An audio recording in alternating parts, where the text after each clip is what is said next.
Welcome back to From the Pages, and the February 1988 issue of Wrestling's Main Event kicks off with a cover that could stop traffic. Ron Garvin, the Hands of Stone himself, glaring with that no-nonsense intensity. A man who fought his way to the NWA World Heavyweight Championship, framed against headlines that scream of Hulkamania, Macho Madness, Strikeforce's takeover, and the bloody battles inside. Flip it open and you're hit with a full-page ad for mail-order wrestling treasures.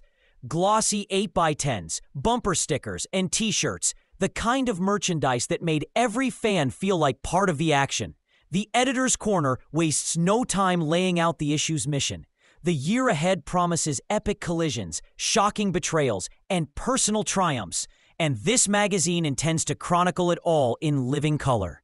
The letters to the editor section is a fan free-for-all. Readers weighing in on Ron Garvin's title win over Ric Flair, whether Hulk Hogan can survive Randy Savage's surge, praise for the Road Warriors' dominance, and sharp criticism for the cheating ways of Tully Blanchard and Arn Anderson.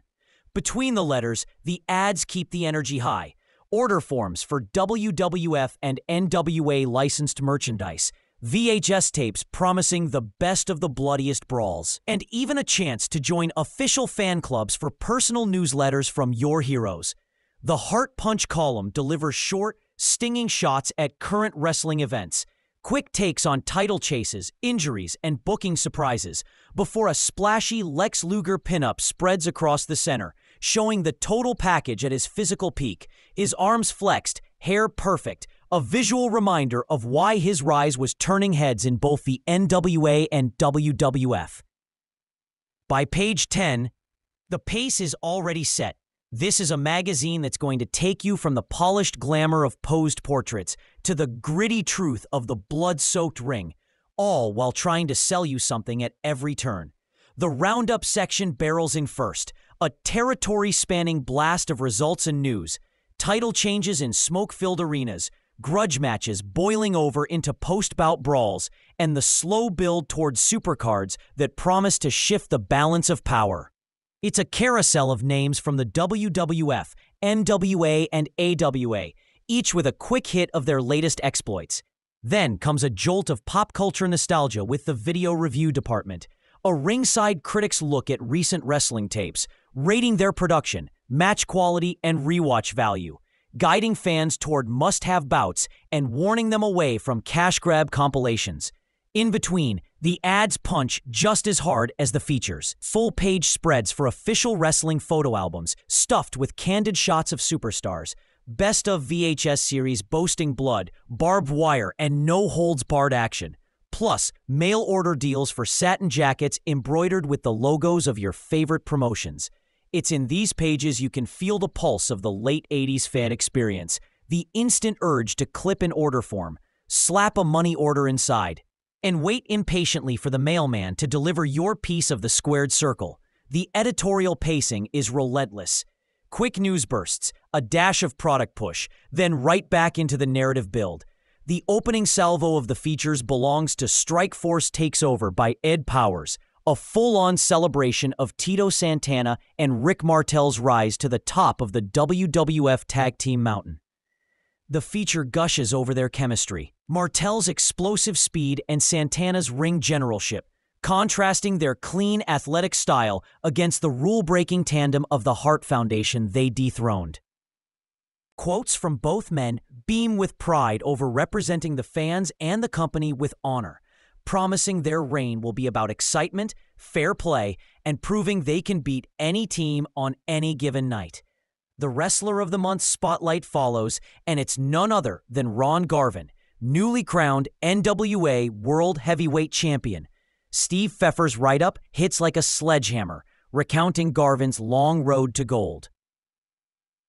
His hands of stone punching power, and the night he toppled Ric Flair to shock the wrestling world.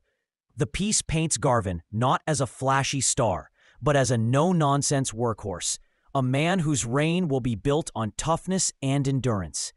Between these features, ads jump out like steel chairs from the heel locker room, a full-page spread for glossy, full-color pinups of Hulk Hogan, Randy Savage, and Jake Roberts. a VHS club offering monthly tapes of uncut matches from across the territories, and a mail-order deal on authentic replica title belts that promises you'll feel like a champ. From there, Hulkamania meets Macho Madness by Steve Pfeffer captures the unlikely alliance and inevitable tension between Hulk Hogan and Macho Man Randy Savage. It recounts their team-ups in marquee matches, the way their charisma supercharged arenas, and the undercurrent of competitive fire simmering beneath the surface. Hogan is framed as the immovable icon, Savage as the unpredictable wild card, each with rabid fan bases ready to crown them the undisputed king of the WWF. Quotes tease respect laced with challenge, hinting that sooner or later the mega powers would have to test each other. Then the tone whiplashes into The Best of the Bloodiest, a Tom Hoffman compiled gallery of wrestling's most crimson-stained wars. Every paragraph painting vivid imagery of battered faces, dripping wounds, and unrelenting violence.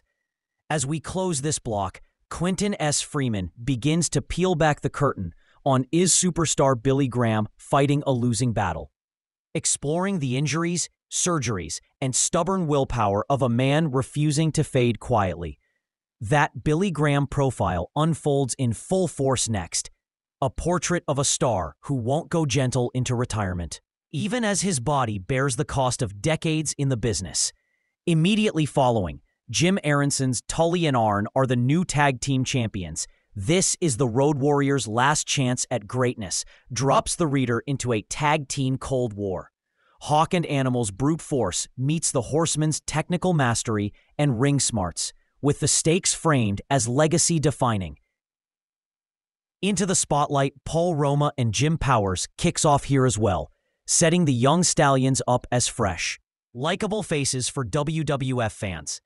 In the home stretch, darling Debbie Combs, Can She Break Back into the Spotlight? By Dawn Label, delivers a raw, determined look at one of women's wrestling's most charismatic competitors.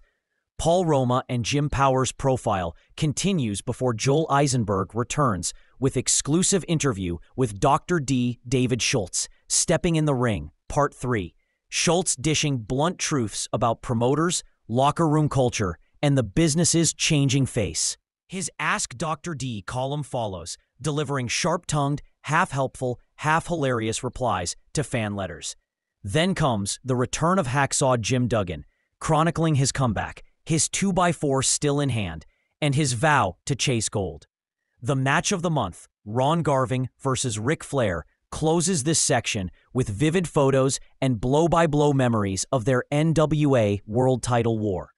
Finally, the ratings list the top 50 wrestlers in the country, sparking debate and pride among fans. Followed by the last page with its blend of humor, insight, and a tease for next month's issue. Ads for subscriptions, photo sets, VHS tapes, and jackets wrap the issue up in classic 80s fashion. By the time the back cover closes, you've been dragged through main event glory, comeback grit, crimson-soaked wars, and the endless hum of the wrestling merch machine. A glossy, relentless, unskippable ride through the world of professional wrestling at its late 80s peak.